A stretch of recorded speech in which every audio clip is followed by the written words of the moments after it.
In the heart of every game, where battles are won and legends are made, stands a line of warriors, the offensive line. They push, they protect, and they pave the way.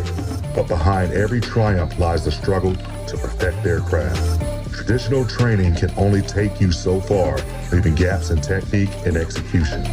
It's time for a game-changing solution.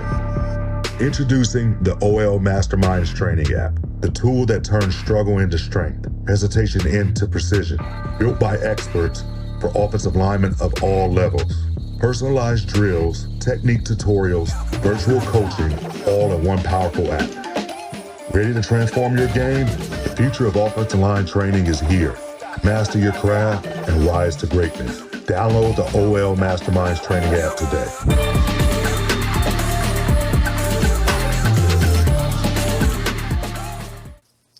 One of my favorite players in this draft is Armarius Mims. And I'll tell you how I got there, right?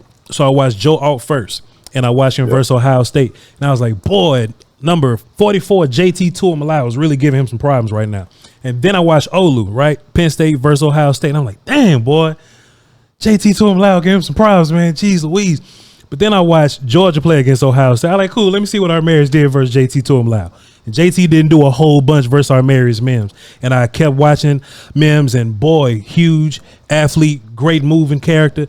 A lot of people want to talk about the 8 games, started. He's played more than that. He just started 8 games, I believe. And he's kind of rough around the edges. I wouldn't call him raw, but if you're rough around the edges, but you can still play, then that just means a lot for your ceiling. So can you give us a rundown on one of my favorite offensive tackles, Armarius Mims from Georgia? Yeah, well, let's back up a little bit. You Please. talk about Olu, who's one of those guys that work with us, and then you talk about Joe Alt. Joe Alt did not work with us, but me and Joe have got a great relationship. And then you talk about Mims. Make no bones about it. Mims did have some really good reps, especially against Ohio State. But Olu and Alt played him at the number of snaps. There's a significant difference. He played over the left tackle a whole lot more than the right tackle. So I don't have the snap disparity there, but like those guys, when we talk about how when you match up guys and say, oh well, there's a common opponent, like you also have to count reps in terms of exposures. How many exposures? Because it becomes a percentage thing, especially when it's like a home run hitter. Sure. When you got a guy that's a home run hitter, when a guy is due. When it's a percentage thing. Versus if a guy is at the back end of like his hit streak or whatever, you may get him when he's cooling off. Not saying that that's what happened with Mims, but what I'm saying is that if Mims has 10 reps and these guys are seeing him for 40 or 50 reps, then there's a higher exposure rate for getting beat or having some issues. But Mims is young. He's young. He's an athletic freak. He's 6'8", he's 340, moves really well, bends better than people think, and he's tough. That's the one thing about it is he played with a pretty significant ankle injury that Georgia really. I won't go into too much of it, but Georgia did him a disservice of putting him out there to play in those and under those circumstances with his ankle. But he's not a guy that has many bad habits. He has really no habits right now. So he's like a ball of clay, and he's a guy that like we cross train when you train down here. I don't care if you're Zach Martin or Teron Armstead or Lane Johnson, like. You're gonna train as a right tackle and a left tackle, or a right guard and a left guard. My centers are gonna take guard sets. That's just what we do in terms of winding asymmetries. It's best to do it that way. You don't want too much compensation. They're gonna take a couple of thousand sets a year at left tackle or right tackle or whatever position. So during training, we try to unwind that a little bit and try to get a little more balance and symmetry in the body. But I say it to say this, Mims is a guy that I think can play right tackle or left tackle. And I think he'll be fine. And I think in high school, he was a left tackle. And I think early on in his career at Georgia, he kind of was a swing left tackle. And then They had Broderick Jones, and then they had, I think Jamari Sawyer, and then who was it? Ernest. I forgot the other guy's name that started last year at left. This year at left tackle, but it just worked out that Mims played right tackle. But he's a kid that's great length, great personality, takes coaching. Again, tough, athletic, and it'll be interesting to see where he ends up lands. I'm hearing a lot of buzz for him going a lot earlier than people think. So just kind of how I think there's a lot of tackle options in this draft. Yeah. There's a lot of guard options in this draft as well, but not as many as the tackle and center options. Yeah. I think that you have an opportunity in this draft to get a tackle as a rookie that will come in and start and really be able to continue to get better within that scheme, and same with center. Now, with that being said, the position that the Cowboys are in, and I said this the other day, wasn't Tyler the 24th pick the year he was? Yeah.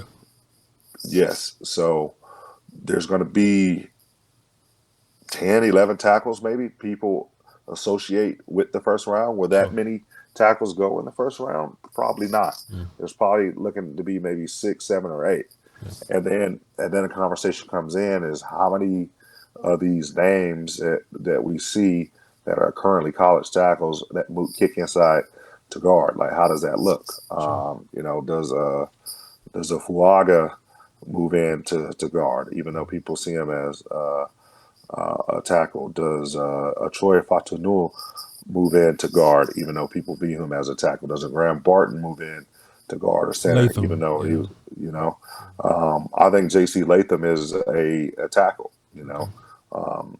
so there's a lot of unknowns and moving parts there, but there's tackles in this draft to go get.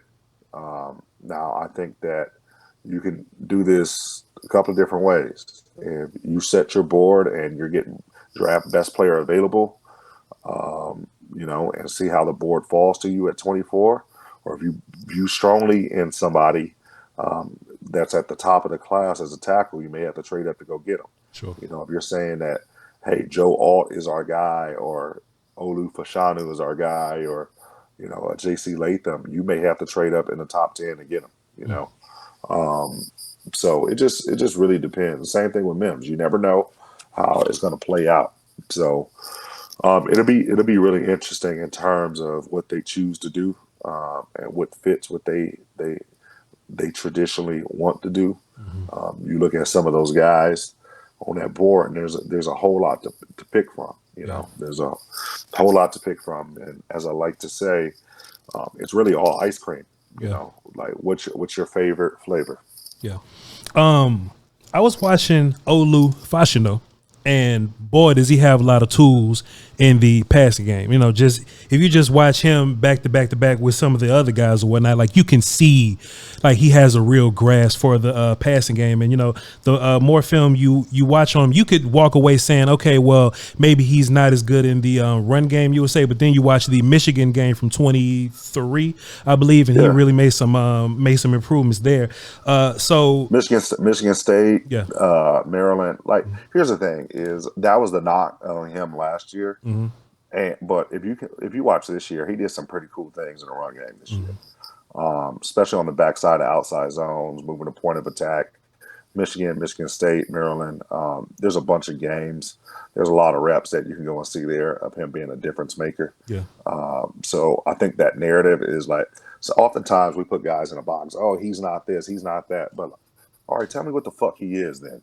Don't tell me what he's not. Right. Don't tell me what he can't do. What can he do? And if he can do that consistently at a high level, that's who he is. Sure. So again, like my philosophy with that is I identify the areas for improvement for guys, but what I want to always do is take a guy's strength and what makes him unique and what his superpower is, and then continue to build out a toolbox and skill set again around those superhero powers. Because one thing about it is when they possess those things, and we know that they can replicate those things oftentimes. So it's just a matter of plugging in sometimes those superpowers into those areas for improvement, giving them a different way to do things or a different way to view them. That way they can add that in as a skill set and a tool in their toolbox that is, replicable. Sure. Can we get a lesson on hand strikes in the passing game? Because when I watch Olu, he uses I see him a lot using his inside hand to the inside shoulder. What does that mean? Can we get a lesson on that? And when would you use outside hand to outside shoulder? Right? Like what are some of the lessons with that? Yeah, Tyron Smith was more of an outside hand dominant guy. Sure. And he was a rare guy that can throw the outside hand down the middle. But oftentimes, though, like especially like I would say the last 5 years, the Giants game specifically, they had edge rushers that would swipe his outside hand and he would get beat around the edge. So on the edge, you want to really limit how many times you throw your outside edge and play long. Some coaches teach it. I'm not a fan of going to the well with it.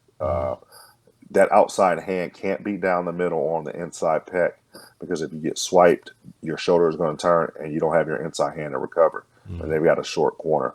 So that outside hand, if you are going to throw it, needs to be definitive onto the outside shoulder, and then that inside hand needs to be ready to cover up, and you need to be able to run and be able to trace the circle to run guys over the top of the pocket. Guys that typically use their inside hand, a lot of times it's a preference, but kind of the rule of thumb with using the inside hand is aim small, miss small, and really that's reserved for kind of the DNs that a lot of times like to go like kind of run up high with the shoulder, a little wiggle, and then dip underneath, whether it's a ghost move, because they're always looking to trigger off the outside hand or a double hand punch. So if you hit them with that inside hand, Teron Armstead does a really good job with the inside hand. Charles Leno does a really good job using his inside hand. What other tackles? Trent Williams will use his inside hand a lot. It's really a skillful thing that a lot of guys don't feel comfortable doing it because it's just so unnatural. Yeah. But it's a tool in the toolbox that can really disrupt rush plans. Overall, on Sundays, you got to be able to do everything with your hand. Yeah. There's a time and place where you use your outside hand. There's a time and place where you use your inside hand. There's a time and place where you use the traditional two-hand strike and get on guys. There's a time and place where you don't strike at all. It's an aggressive grab and hand placement, to the inside. There's a time and place where sometimes you got to absorb and lift guys up. So you can't subscribe to one way of doing things, because these D linemen are so good with their hands that you got to be very, very dynamic with your hands. And all you got to do is watch how some of these guys train. They train versus dummies with their hands straight out like this, and they're always chopping, or they're training with a one-hand dummy so they're looking for that one-hand trigger. So that's why you see some tackles that don't even set with their hands up high. They set with a low hand carriage. That way, we're not really presenting anything to them to trigger. Like that cross chop is triggered all off about like seeing the hands move. So one of the good things is being able to flash and then flip the hands over the top guys versus actually striking. The days of like two-hand striking everything and outside hand all the time is kind of gone because of how good these D linemen are. Sure. It's amazing that a lot of coaches still teach a thumbs up two-hand strike. It's like these D linemen practice against that all day. It's a 2-for-1. So again, there's a time and place for it, but it can't be your primary thing that you do every single down. You got to be able to do everything. How often does D-line evolve to make you evolve? You were just saying how much it's changed since the old days, right? So do you think we're coming for another renaissance, I guess, of offensive line, that we have to constantly change what we do? And that's kind of what y'all do at the O-Line Masterminds conference, right? Y'all just come together and figure it all out? Absolutely. I mean, I think what we're seeing now and kind of the blueprint for this was a couple of years ago, maybe 3 or 4 years ago. And I remember when it happened. So, of course, we always see these nickel packages where you may have one down lineman and some linebackers walking around. Well, I remember in the NFC Championship a couple of years ago, or it might have been the divisional championship. It was definitely the divisional round. It wasn't the NFC Championship, but it was the Saints versus the Vikings. And the Saints on Christmas Day blew the Vikings out. But then they end up playing them, I think, in either the wild card or the next round in the playoffs. And the Vikings end up going to like kind of a 4-down, a 1-down with walkers, meaning that typically you'll have like linebackers walking around, except for the spinners or the walkers that they put were Daniil Hunter and Everson Griffin. And they put them over the guards in stand-up positions. And then they put outside linebackers and speed rushers on the edges, and then with a nose tackle in the middle. And what it did is it isolated the guards from the Saints, and they ran twist games with defensive ends and speed rushers. So that really put the Saints at a disadvantage on the interior offensive line.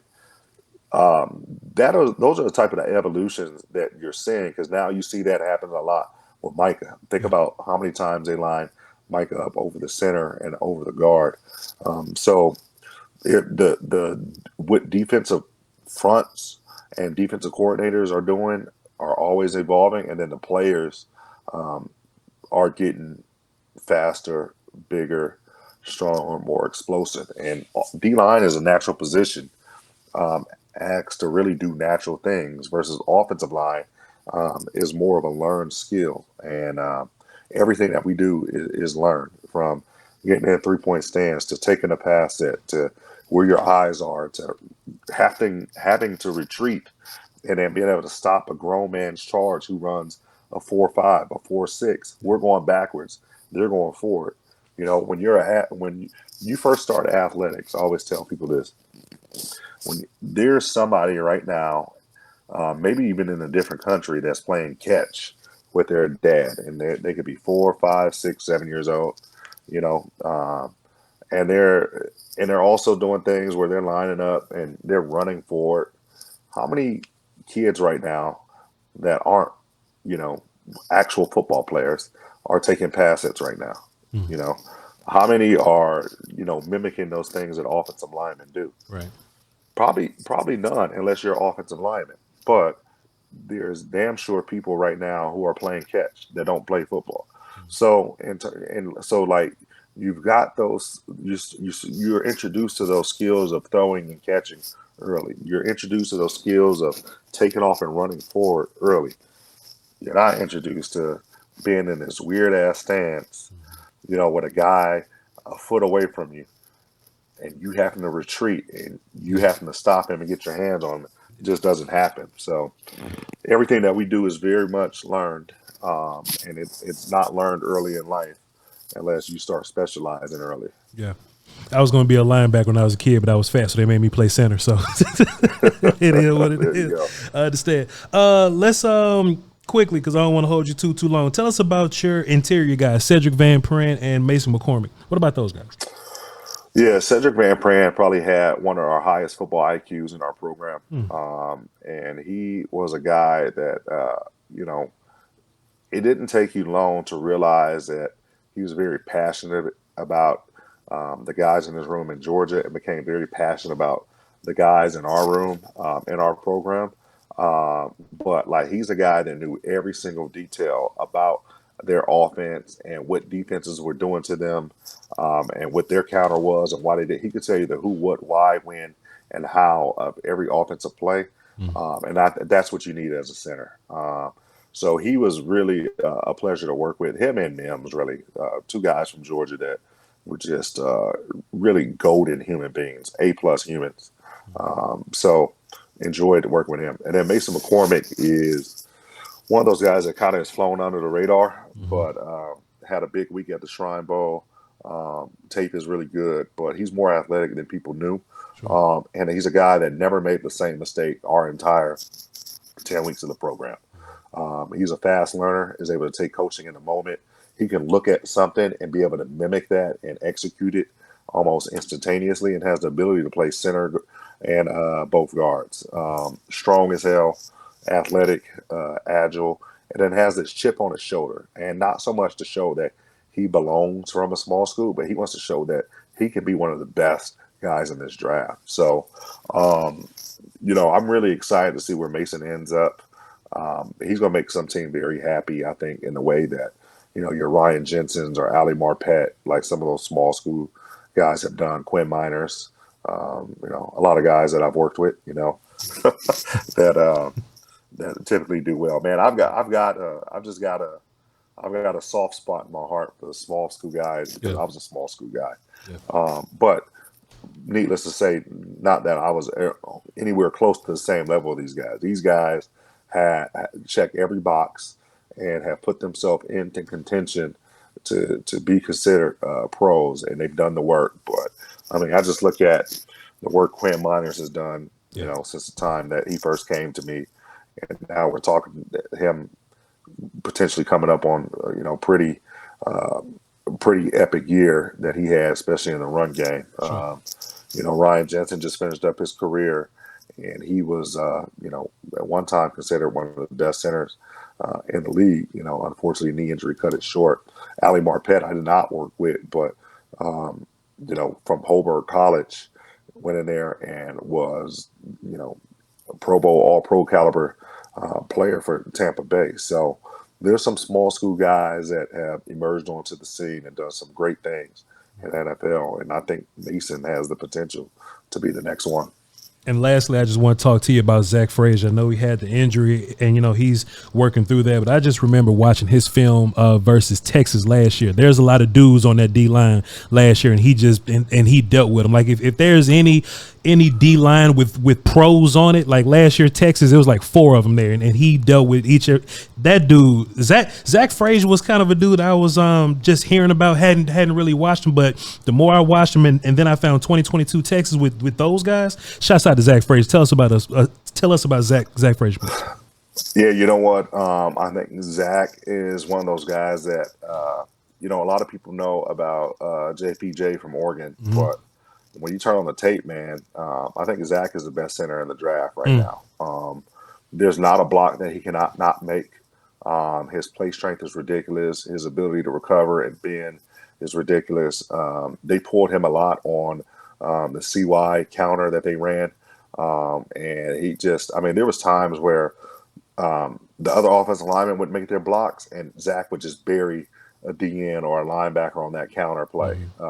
And you look back, and if you're only watching Zach, you're like, oh shit, this is a big game. And you realize 3 other guys missed their block. Yeah. But there's not a block that he cannot make.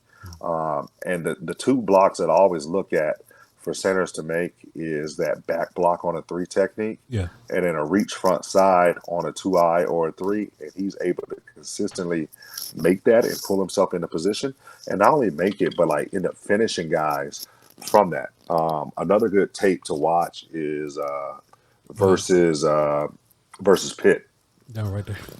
Yep, that block right there. Down right That's there. what I'm talking about. Yep, had that queued up. Yep. Yep, that's exactly the block that I'm talking about right there. So when you look at that, like that's what the NFL is about right there, is the centers being able to make those. And man, we got a lot better. I think the toughness is evident. He broke his leg on the last play of the last game of the season, and I don't think anybody expected him to do anything at the combine. He came out and did every single drill and looked great doing it. But I could tell you this, our plan and our goal with him was to be cautious with exposure of reps early on, but to be very aggressive with treatment and modalities. And he took that to heart for the first 4 or 5 weeks. And then we kind of just knew the last 4 or 5 weeks that he would take off and kind of flourish in that. And then he checked the box again this past weekend at the Big 12 Pro Day. Some really solid numbers. So really excited about Zach Frasier. He's going to step in day one and be a starter. Kind of reminds me of Corey Linsley that just retired from the Chargers. A little bigger in terms of thickness. Zach is about 315, 316. I don't think Corey ever played over 290, 295, but he can make a lot of the same blocks, has the same type of agility and ridiculous play strength.